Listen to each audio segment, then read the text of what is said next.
that the struggle, the challenge has been for me for 4 years to operate a business in a righteous way, because there are very few examples to look to from an entrepreneurial standpoint as to, like, because you can't copy the moves that a lot of these other businesses, the majority of these other businesses have made, because it's all shady, greasy scumbag shit.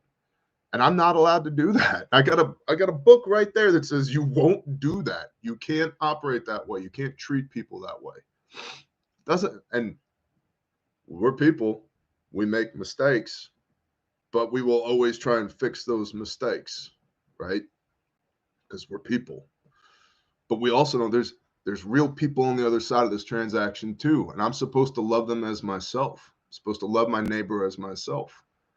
And so it's been a challenge, and I like challenges.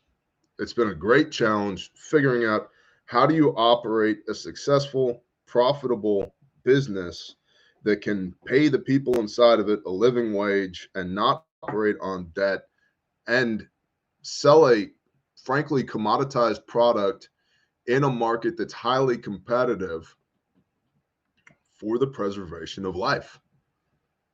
And there's some days, man, it just feels like running uphill through the mud all day, every day. And then occasionally you get to the top of the crest of the mud hill and you're like heavy breathing, hands on your haunches, and you're like, dude, the view up here is beautiful. And like you feel like you made it for like 15 minutes. And then you look up and there's an even bigger hill covered in mud. You're like, all right, come on, boys. Now we're going to run up this bastard.